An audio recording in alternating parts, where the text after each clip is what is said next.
शांताकारं भुजगशयनं पद्मनाभं सुरेशं विश्वाधारं गगनसदृशं मेघवर्णं शुभांगं लक्ष्मीकान्तं कमलनयनं योगविद्यानिगम्यं वंदे विष्णुर्भवभयहरणं सर्वलोकैकनाथं। हाँ भैया, कैसे हैं भगवान विष्णु? वंदे विष्णु भाव भय हरणम। ये क्या भैया, भाव भय क्या होता है? ये भाव जो है संसार को भाव कहा गया है, और ये भाव का भय यानी बच्चा पैदा होते ही जो रोने की आवाज़ है ना, बच्चा पैदा जो रोता है तो रोने के पीछे क्या है? ये भय है। और जो भी देखता है उससे डरता है। बच्चा जब थोड़ा सा अज्ञानी होता है, जब ज्ञान नहीं होता उसको, तो जो भी चीज़ देखेगा, अब छोटा बच्चा चलता रहा, थोड़े थोड़े पैदल चलता है और कोई नया आदमी देखता है तो दौड़ करके अपनी माँ से लिपट जाता है। इसके पीछे भी क्या है? इसके पीछे भी भय है।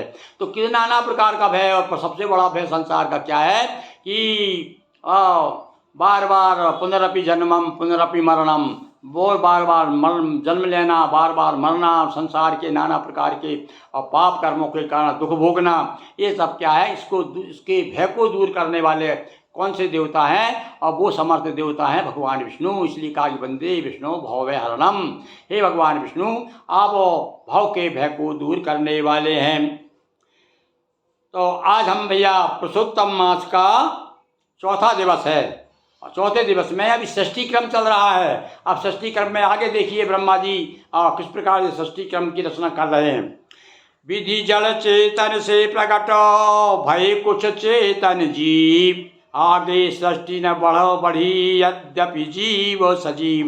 अब नाना प्रकार की षष्ठी आगे जब पैदा की, कुछ चेतन किए कुछ जड़ किए, फिर भी जो है आगे संख्या नहीं बढ़ी।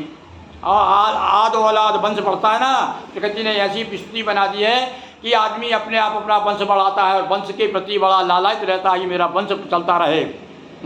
तो इसके पीछे क्या है? अब आगे जब नहीं बढ़ी, आगे पहली बार जब षष्ठी रचना हुई और जब आगे संख्या नहीं हुई, तब आगे षष्ठी न बढ़ती देखी, मानस षष्ठी की न विशेषी। मानस षष्ठी की तब कर भैया अपने मन से, संकल्प से, कल्पना से, और नाना प्रकार के जीव जंतु और क्या क्या पैदा किए। देखिए आगे क्या किया। सबसे पहले उन्होंने मानस षष्ठी में मानस पुत्रो कौन?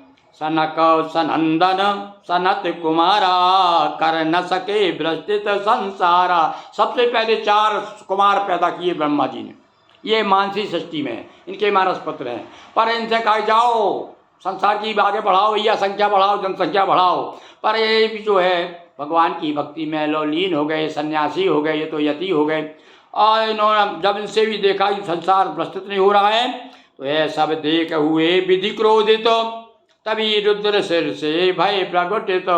हाँ भैया, अब यहाँ ये बताया है कि जब इनसे भी कुछ नहीं हुआ तब बड़ा क्रोध आया इनको। अरे मैंने 4 पुत्र पैदा किए पर ये भी निकम्मे हुए, तब बड़ा गुस्सा आया उनको। अब इनकी दृष्टि में निकम्मे क्यों? वे तो है बड़े वो काम के, क्योंकि सारा संसार उनका आज पूजा कर रहा है, पर इनकी दृष्टि में इसलिए कि इनको काम जो सौंपा था वो काम सिद्ध नहीं हुआ। तब तो बड़ा गुस्सा आया ब्रह्मा जी को, और जब ब्रह्मा जी को क्रोध आया तो तमोगुण आ गया। क्रोध यानी तमोगुण। तो एक रुद्रो सिर से उनके रुद्र नाम के देवता प्रकट हो गए। रुद्र रूप था परम अनूपा, अर्ध नारी आधा नर रूपा। और जो प्रकट हुआ ना, देखो विष्णु पुराण तो एक नई बात बता रहा है कि जब रुद्र पैदा हुए तो आधे पुरुष थे और आधे स्त्री थे, और उनके सिर से पैदा हुए।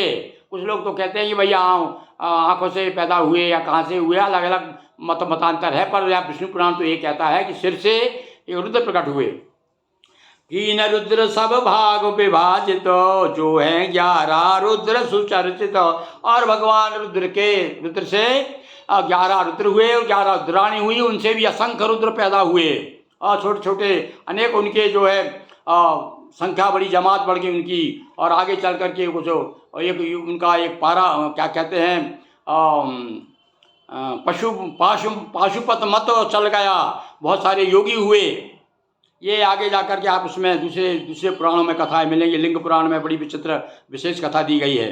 तो कीन रुद्र सब भाग विभाजित, जो है 11 रुद्र सुचर्चित। 11 प्रगटाई रुद्राणी, और संतति बढ़ी न जाय बखानी। और इनके द्वारा भी असंख्य 11 रुद्रों 11 रुद्राणी से असंख्य संतति पैदा हुई।